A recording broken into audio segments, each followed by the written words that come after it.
Para esclarecer o genocídio de Ruanda, é preciso compreender que a Guerra Civil Ruandesa tem suas antecedências na colonização belga. Com a derrota da Alemanha na Primeira Guerra Mundial, a Bélgica assume o controle de Ruanda, um país marcado pelo conflito entre dois grupos étnicos, Hutus, 90% da população, e Tutsis, 10%, os quais, mesmo sendo uma minoria, foram escolhidos pelos belgas como aliados no governo do país, excluindo totalmente os Hutus do processo socioeconômico. O favorecimento belga aos Tutsis foi baseado em características raciais. Na década de 50, a oposição entre Tutsis e Hutus se torna cada vez mais violenta devido a uma política belga de dividir para governar, propiciando a formação e o fortalecimento de um grupo Hutu, que em 1959 se revolta contra o governo Tutsi. Com a descolonização belga, os Hutus assumem o governo do país após uma grande competição política, levando a uma série de mortes do grupo Tutsi e ainda a milhares de refugiados. Os ataques à população ruandesa na Uganda fez com que os exilados se unissem ao Movimento Revolucionário Nacional de Museveni, criando também a Aliança Ruandesa para a Unidade Nacional, ou Frente Patriótica Ruandesa, tendo como objetivo promover a reconciliação étnica no país através de uma força disciplinada. Em 1990, a FPR inicia seus ataques a Ruanda, levando à iminência de uma guerra civil. A FPR assim é vencida e o governo de Ruanda promove massacres aos grupos Tutsis e represálias à FPR, que realiza também a dizimação de aldeias Hutus. Em 1993, a Declaração de Arusha propõe o fim formal do conflito entre as etnias, instaurando um governo de transição, sendo também criado pela ONU a UNAMIR. Entretanto, um acidente de avião leva à morte dos presidentes Habyarimana e Ntaryamira do Burundi, causando uma onda de violência que chega ao fim após 100 dias.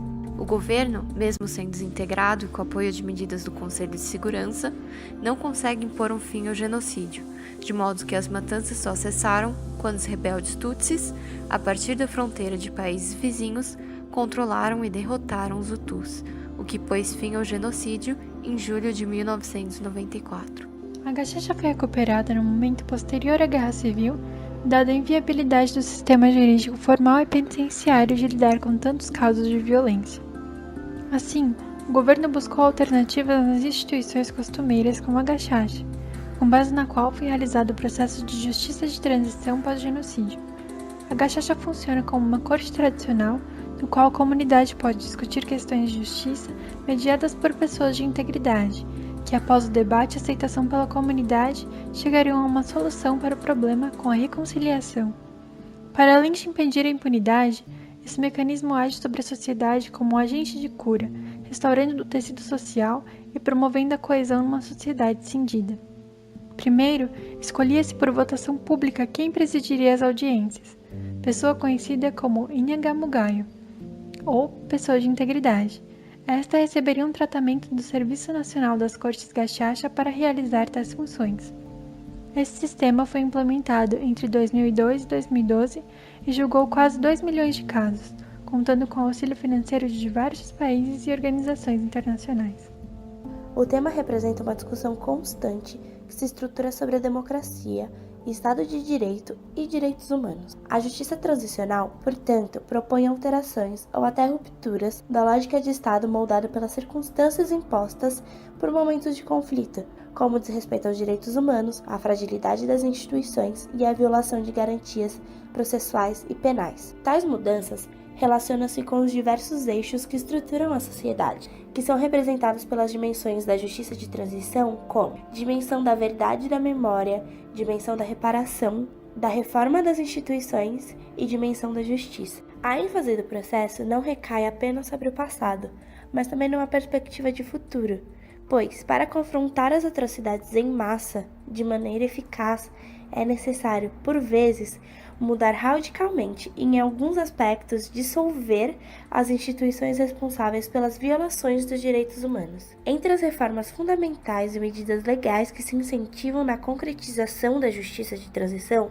estão as que devem contribuir para o esclarecimento da verdade e a formação de uma memória coletiva que possa contribuir com uma identidade nacional que envolva, portanto, conexões emocionais, afetivas e, sobretudo, que traga consigo interpretações endógenas. A justiça de transição africana foi marcada pela revolução política e social, abordando o modo como a sociedade, que naquele momento estava em transição, lidaria com seu passado. Sua finalidade é justamente a reestruturação da sociedade. No entanto, esse processo exigiu esforços no sentido de que seria necessário romper com a matriz colonial do poder que estava enraizado naquela sociedade. E tal processo serviu ainda para iniciar o processo de decolonização do pensamento e de ruptura com a colonialidade do poder. Esse desenvolvimento endógeno se refere ao processo de transformação econômica, social, cultural, científico e político, com base na mobilização das forças sociais internas e recursos. Ele também permite que os cidadãos sejam agentes ativos na transformação de sua sociedade, em vez de permanecer apenas como espectadores de um sistema político inspirado em modelos estrangeiros.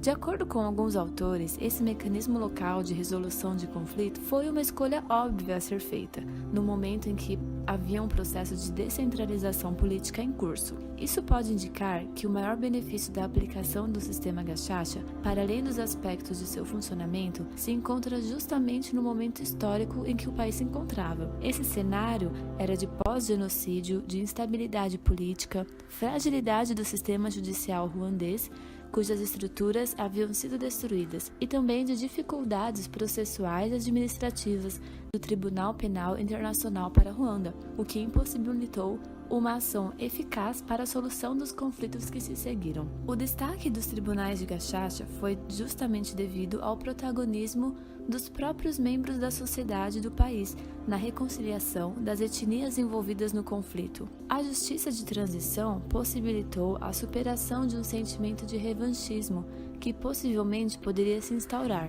e a reconciliação das partes foi evidente na possibilidade de atenuar as diversas sentenças através de pedidos públicos de perdão, confissões e mesmo de serviços comunitários. Por outro lado, considerando o fato de que os membros da Frente Patriótica Ruandesa, que é o grupo oposicionista ao governo e composto por Tutsis, não terem sofrido julgamento, o sistema Gachacha se torna alvo de críticas quanto à sua legitimidade. Alguns estudiosos apontam para os perigos de uma visão da justiça a partir da perspectiva dos vitoriosos. Dessa forma, seria ainda cedo avaliar o impacto desses tribunais no processo de justiça em Ruanda. O sistema também teria uma falha importante devido à sua falta de abrangência, já que pode apenas julgar os agressores do genocídio, que na sua maioria são Hutu, mas não os crimes cometidos no leste do território pelos soldados da Frente Patriótica Ruandesa. Em relação às limitações práticas do funcionamento do sistema, existem também críticas quanto à incapacidade do governo e da comunidade em se protegerem das consequências do julgamento. Haveria uma falta de aderência aos princípios da legislação criminal internacional e objeções de violação dos direitos humanos nos procedimentos legais de Gachacha.